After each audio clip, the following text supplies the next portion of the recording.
Previously on Epic 7 Abridged, Raz destroyed a religion for disrespecting his goddess mommy, halting the production of the dark magic stones and subsequent acolyte summoning. However, it was revealed that before the church was dismantled, they were successful in summoning another acolyte called Nilgal. Now, the race to destroy the Archdemon's might before Arby can absorb them has intensified, with Iseria leading Ras and co. to her hometown in Dunblaria in order to destroy the Archdemon's might located there. Iseria dejectedly notices that a mysterious individual referred to as he is still ghosting her. As they continue traveling, Iseria is surprised by the heightened savagery of the monsters and also notices the nearby spirits are restless. Ras believes this to be the result of the presence of Nilgal, and Iseria agrees, saying his poison is especially dangerous to elves, with countless elves dying to his poison during the Archdemon War. Ras tells her not to worry, because he is the heir of the yada yada yada, hero of legend yada yada. This just makes Iseria more annoyed, because the last time she trusted Ras to have her back, he slept through the entirety of the war. So Iseria vows that she'll save the elves by herself. As they continue to Dunblaria, Iseria becomes noticeably more annoyed, feeling the presence of Nilgal. Rask asks her what's wrong, and she blows up at him, telling him her friends are dying as she speaks, and it's all Ras's fault. If he had woken up on time, or had even stopped Vildred back in Chapter 1, none of this would be happening. We then flash back to 20 years ago, when Iseria was fighting in the Archdemon War. 3 acolytes, Tenebria, Cheiron, and Nilgal, were attacking the elves in Dunblaria. Despite the grim situation, Iseria was confident that Ras, the heir of the Covenant, would awaken and save them. But he didn't. Thus, the war continues with more and more elves dying every day. Finally, Iseria is unable to take it anymore, and proposes to Saria-senpai that the remaining elves retreat from their spiritual home Dunblaria and try to find a new place to live, with their lives intact. Saria refuses and in a total English teacher move tells her, "A winter forest is beautiful, because one day the snow will melt and life will return."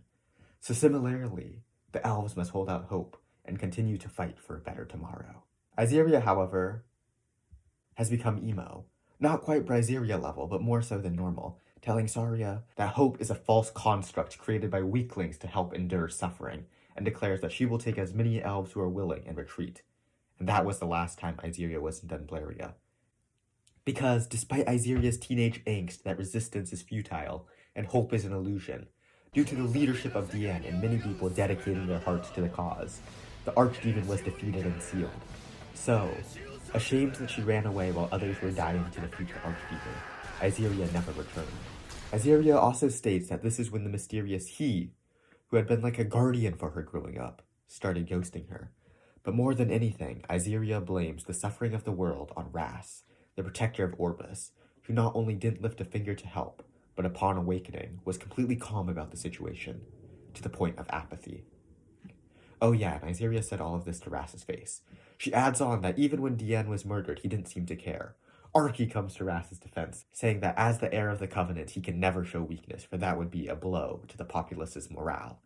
Iseria then asks that despite the goddess's waning powers, is there still hope for Orbis? Ras hesitates for a moment, having a deja vu moment to Chapter 1 when Vildred asked this very question, and Ras steals his resolve and answers her in the exact same way, however just slightly more eloquently, using the same spring-winter metaphor as Saria-senpai. They continue until Archie spots an elf girl on the side of the road, very injured. Iseria rushes off to help her, with Ras and co trailing behind her.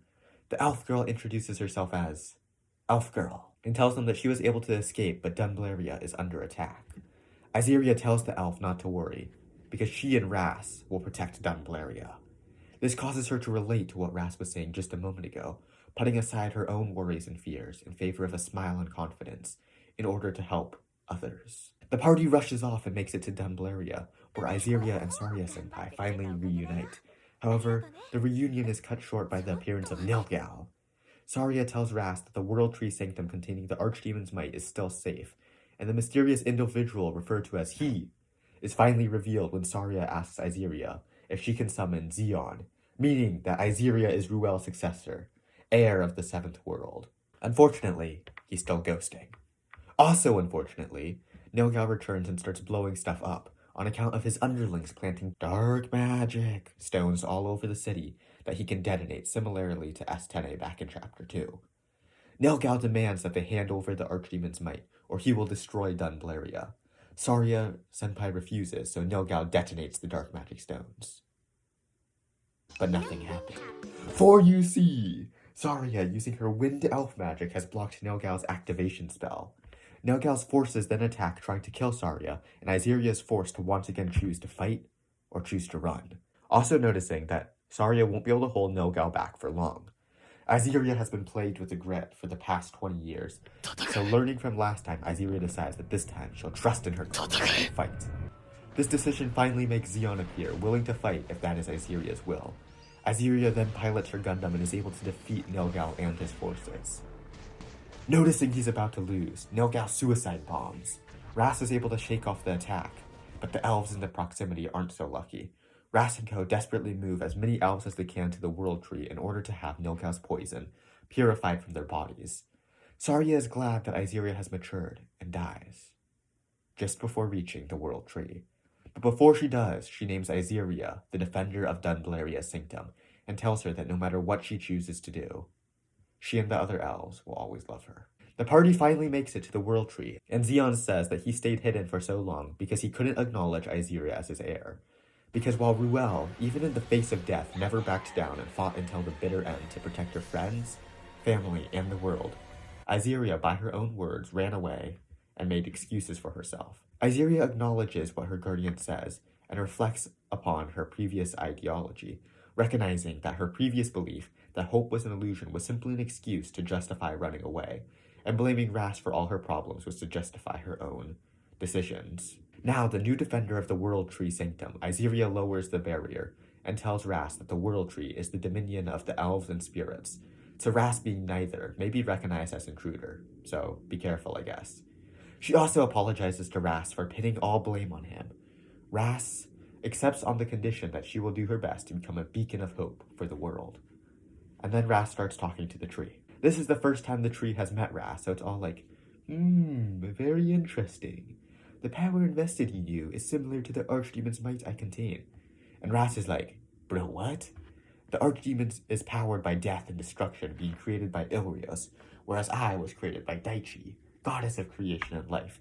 The tree then spits some straight facts, telling him that although they had been at war for eternity, Daichi and Ilrios are still siblings, and therefore their power comes from the same origin, and by extension, their creations come from the same origin. Ras realizes this tree might be onto something, realizing a recent example, that being the dark magic stones, which are filled with destructive power, but were first made by altering the power of creation. Ras decides to test this theory, and instead of destroying the Archdemon's might, asks the tree to help him convert it into the power of creation, and then absorbs it. Hours later, Ras finally returns, and Zeon notices he's notably more powerful than before. Ras tells them about his new discovery, and thinks it can even be applied to smaller fragments of the power of destruction, believing they can convert the dark magic stones back into the power of creation. The party then returns to Ezra Castle in order to share this groundbreaking discovery. Sometime later, Ras goes to ask Iseria a question, but upon finding her crying, sad that she was unable to truly reconcile with Saria before she died, decides to leave her alone. Iseria vows that she will never lose hope again, and Ras and party head off to Wetherick to absorb the next Archdemon's might. And wow, that was a great chapter. And that covers it for this week's episode of Epic 7 Abridged. Stay tuned, as next time we'll be covering Tenebria's Return.